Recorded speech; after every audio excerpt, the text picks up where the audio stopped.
소비자본주의는 두 가지 기제를 통해서 사람들을 노화 속도를 빠르게 만듭니다. 소비자본주의라는 거는 그 대공황 이후에 마케팅이라는 게 나오게 되고, 이 마케팅이 고도화되면서 사람들이 아무리 물건이 많아도 끊임없이 무엇을 사고 싶고, 또 배가 불러도 끊임없이 무엇을 먹고 싶게 만들고, 이런 것들을 할 수 있는 어떤 패러다임인 거죠.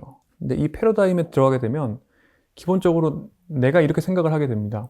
더 많은 것을 가지고 더 많이 쓰고 더 많이 먹고 더 많이 즐기면 나는 더 좋아질 거다. 나의 행복감은 더욱더 증가될 거다라고 생각을 하게 됩니다. 이게 소비자본주의의 기본적인 기제입니다. 그런데 이런 생각을 우리가 불과 대공황 이전만 해도 그런 식으로 더 많이 소비하는 것이 나의 행복과 연결된다는 생각을 하지 않았다. 예를 들어서 100년 전을 생각해 보시면 하다못해 지금 우리가 30년 전만 생각해도 어떤 물건을 하나 사면 5년, 10년 썼는데 옷을 사도 떨어질 때까지 입고 했는데 이런 것들이 소비자본주의적인 여러 가지 기법들이 가미되면서 패스트 패션이 나오고 이런 식으로 그쵸. 되면서 옷을 몇 번 입고 버리는지 이런 횟수도 점점 줄어들고 있습니다. 통계적으로 그렇게 되는 건데 이런 것들이 그럼 노화 속도랑은 어떻게 연결되느냐? 첫 번째는 나에게 중요한 것을 왜곡합니다. 예를 들어서 더 많은 성취를 이루기 위해서 네. 수면을 줄일 수 있죠. 1시간 수면을 네. 줄이게 되면 네. 그게 2주 연속 진행이 되게 예, 되면 예. 그냥 소주 한 병에 매일매일 취해 있는 상태로 인지 기능이 떨어집니다. 뿐만 아니라 스트레스 호르몬이 나오게 됩니다. 콜티솔이 나오게 되면 당이 땡깁니다. 술도 땡기고요. 담배도 땡기고 자극적인 게 땡깁니다. 수면 부족 상태에서 콜티솔이 나오는 상태에서는 더군다나 내당능이 떨어집니다. 당을 처리할 수 있는 능력이 떨어지고 그때 들어오는 에너지는 뱃살로 갑니다. 근육으로 잘 가지 않고요. 근력 운동을 해도 근육이 들지 않죠. 네, 그래서 실제로 기대 수명에 영향을 주는 인자로 수면이 있습니다. 굉장히 중요합니다. 근데 이건 수면은 단 하나의 사례입니다. 소비자본주의가 만들어낸 대표적인 무시무시한 플랫폼이라는 게 그 소셜미디어죠. SNS죠. 똑같은 기제입니다. SNS를 더 많이 보게 되면 우리는 너에게 더 많은 도파민을 줄 거다.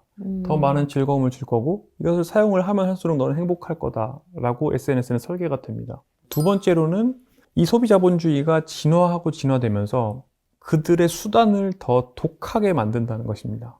음식을 예로 들면 옛날에는 그냥 설탕을 넣었습니다.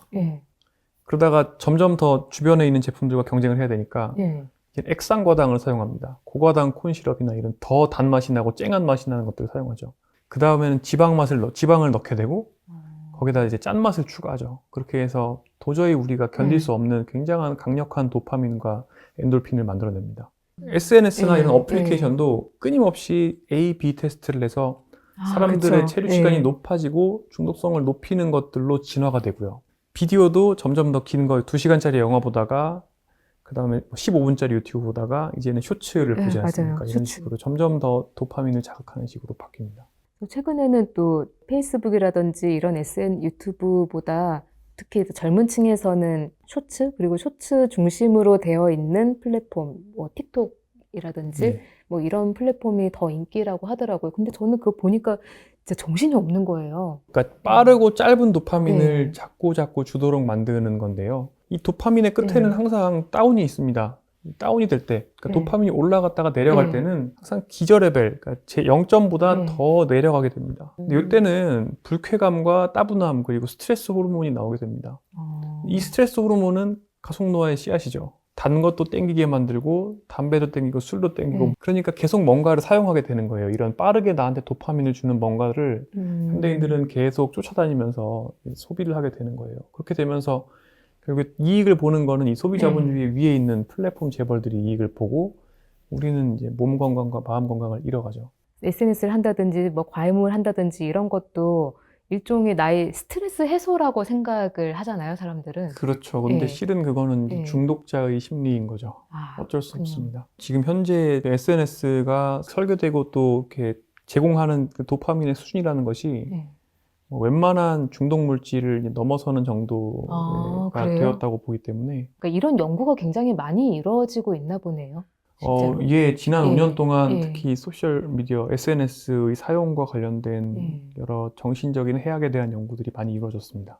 대표적인 것들을 들자면 소셜미디어 사용 시간이 많은 사람 또는 스마트폰 전체적인 사용 시간이 많은 사람들이 첫 번째로 활동량이 적어진다. 잘 알려져 있습니다. 당연하지 않습니까? 두 번째로 우울과 불안이 악화된다. 아, 그거 조금 알 것 같아요. 네, 이거는 어, 실험 예, 연구로도 예. 알려져 있습니다. 피드를 보면서 남들은 이렇게 다 즐겁고 행복하게 사는데 나는 뭐야? 이런 생각들을 많이 하게 되는 것 같더라고요. 예, 네, 그것도 예, 기전일 것이고요. 예, 그다음에 도파민을 자꾸 짧게 짧게 예, 주면 예. 결국에는 그 떨어지는 기저치보다 떨어지는 것들 그런 현상들 음, 때문에 결국에는 불쾌감과 불안을 느끼게 되고 이게 일종의 정신적인 아, 통증이라고 볼 수가 있습니다. 그리고 수면이 예, 줄어들고 나빠진다라는 예. 것도 잘 연구가 되어 있습니다. 이것들은 결국에는 가속 노화의 인자가 되는 것이죠. 당연히 지금까지 예, 말씀드렸던 예. 노화의 여러 인자들과 잘 연결이 되어 있고 활동량이 음, 줄어들고